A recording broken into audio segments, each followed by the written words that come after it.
साथियों नमस्कार, स्वागत है आप सभी का अपने YouTube चैनल पर। दोस्तों आज की इस वीडियो में अपन बात करने वाले हैं एआई के साथ इंजेक्शन प्रोजेस्टेरोन का जो उपयोग किया जाता है उसके बारे में। तो दोस्तों सीधी सी भाषा में अगर मैं बोलूं तो इस प्रकार की प्रैक्टिस बिल्कुल गलत है, एक तरीके का अपराध है अगर ये अपन कर रहे हैं। तो उस जानवर के साथ अगर इस प्रकार का प्रैक्टिस अपन काम में ले रहे हैं तो ये बिल्कुल ही गलत है। बहुत सारे पैरावेट्स हैं, बहुत सारे प्रैक्टिशनर्स हैं, इवन जो वेटनरियंस हैं वो भी ये गलती बार बार करते हैं।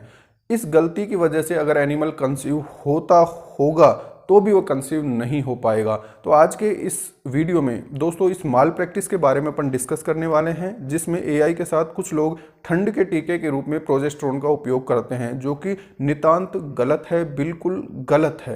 तो आज का टॉपिक रहेगा दोस्तों अपना एआई के साथ प्रोजेस्टेरोन की जो माल प्रैक्टिस है।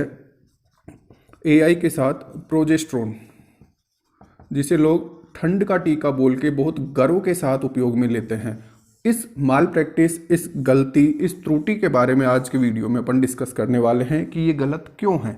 तो देखिए दोस्तों, सबसे पहले अपने को प्रोजेस्टेरोन का उपयोग अपन समझना चाह रहे हैं एआई के साथ में, तो इसके लिए स्ट्रेस साइकिल को समझना पड़ेगा। ठीक है, स्ट्रेस जो साइकिल होता है इसका क्या मतलब है कि जब जानवर हीट में आता है तो जो उसके दौरान जानवर के शरीर में बहुत सारे हार्मोनल चेंजेज होते हैं, जिसकी वजह से वो स्ट्रेस में आता है, हीट के साइन शो करता है, उसमें ओवेरी से अंडा बाहर निकलता है, ओवुलेशन होता है, उसके बाद में उसमें कंसेप्शन होता है। अगर सही टाइम पर उसको क्रॉस करवाएंगे या सही टाइम पर उसकी एआई करवाई जाएगी तो वो कंसेप्शन के चांसेज वहाँ पर बढ़ते हैं।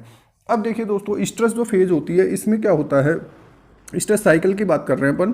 तो स्ट्रेस साइकिल में क्या होगा, जब एनिमल हीट में आएगा, ठीक है, हीट में किस हार्मोन के इन्फ्लुएंस में आता है एनिमल, तो देखिए दोस्तों ये एस्ट्रोजन के इन्फ्लुएंस में आएगा। ठीक है, जब एस्ट्रोजन की मात्रा बॉडी में या ब्लड में कंसंट्रेशन बढ़ती है उस केस में जानवर हीट में आता है, हीट के लक्षण वो शो करता है।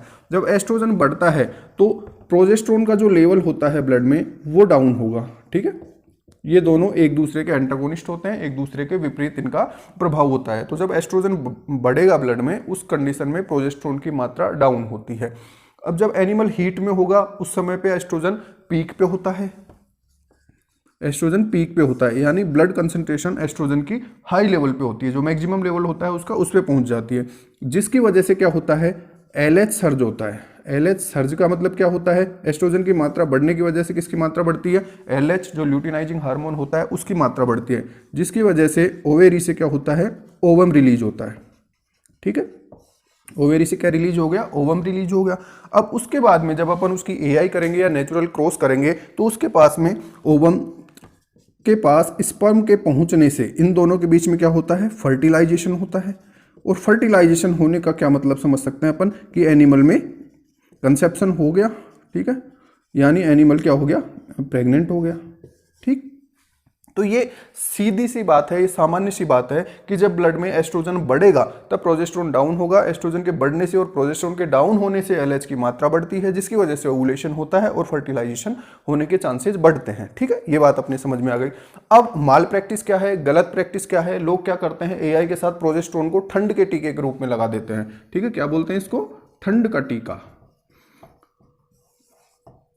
तो अब यहां पे देखिए, इस स्थिति में अपन देखें, जैसे ही एस्ट्रोजन का लेवल बढ़ा, एनिमल हीट में आया, एस्ट्रोजन और बढ़ेगा, एलएच सर्ज होगा, ओवुलेशन हो जाएगा और ओवम बाहर आ जाएगा। अब अगर अपन इस स्थिति में यहाँ पे क्या कर दें, प्रोजेस्टेरोन हार्मोन लगा दें। ठीक है, प्रोजेस्टेरोन लगा दिया साहब मैंने। प्रोजेस्टेरोन लगाने से क्या हो जाएगा, प्रोजेस्टेरोन की ब्लड कंसंट्रेशन बढ़ेगी, एस्ट्रोजन का लेवल क्या होगा, अगर प्रोजेस्टेरोन बढ़ेगा तो एस्ट्रोजन कम होगा, एस्ट्रोजन कम हो जाएगा तो क्या एलएच सर्ज हो पाएगा, क्या नहीं हो पाएगा। ठीक है, एस्ट्रोजन अपने पीक लेवल पे जब तक नहीं पहुंचेगा उस स्थिति में एलएच सर्ज यानी एलएच की मात्रा नहीं बढ़ेगी। एलएच सर्ज का मतलब क्या है, एक साथ एलएच का निकलना। ठीक है, एक साथ ब्लड में एलएच आता है, जिसकी वजह से ओवेरी से ओवम बाहर आता है।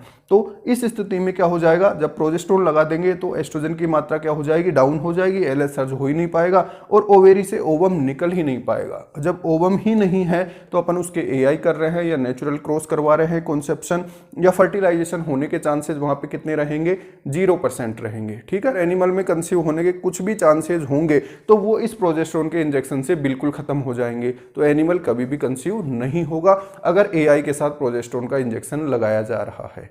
ठीक है, तो ये एक माल प्रैक्टिस है, एक गलत प्रैक्टिस है जो कि फील्ड में अपने को कभी भी काम में नहीं लेनी चाहिए। ये जानवर के साथ एक प्रकार का क्राइम है, तो इससे बचना चाहिए अपने को। क्यों बचना चाहिए, तो मैंने आपको ये समझाने का प्रयास किया है कि प्रोजेस्टेरोन का क्या रोल होता है, एस्ट्रोजन का क्या रोल होता है। कंसेप्शन होने के बाद में 5 से 7वें दिन पर जब प्लांटेशन होता है, जब सीएल डेवलप होता है, तब उस केस में क्या होता है, वहां पे प्रोजेस्टेरोन की मात्रा धीरे धीरे बढ़ने लगती है। ठीक है, एस्ट्रोजन का लेवल कम हो जाएगा और प्रोजेस्टेरोन की मात्रा बढ़ने लग जाएगी। और जैसे जैसे प्रेगनेंसी आगे फॉरवर्ड होती है, आगे एडवांस होती है, उस केस में प्रोजेस्टेरोन की मात्रा बढ़ती जाती है। ठीक है, परंतु इस समय पर जब अपने को ओवुलेशन की रिक्वायरमेंट है, उस समय पर प्रोजेस्टेरोन लगाना नितांत ही व्यर्थ होता है, बिल्कुल गलत होता है। उससे एनिमल में कंसेप्शन होने के चांस होंगे तो भी वो कंसेप्शन नहीं हो पाएगा, एनिमल कंसीव नहीं हो पाएगा और एनिमल को और एनिमल ओनर को, दोनों को ये बहुत ही ज़्यादा नुकसानदेह होता है। तो अपने को विशेष ध्यान रखना है कि प्रोजेस्टेरोन ठंड का टीका नहीं होता है।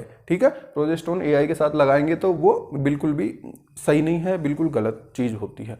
तो दोस्तों आज के इस वीडियो में अपन ने बात की कि एआई के साथ कभी भी प्रोजेस्टेरोन का उपयोग अपने को नहीं करना चाहिए। इसके अलावा और भी उपयोगी वीडियो अपने चैनल पर उपलब्ध है। जिन लोगों ने अभी तक चैनल को सब्सक्राइब नहीं किया है, चैनल को सब्सक्राइब कीजिए और बेल आइकन को जरूर दबाइए ताकि भविष्य में आने वाले उपयोगी एवं ज्ञानवर्धक वीडियो सबसे पहले आपके पास पहुंच सके। धन्यवाद।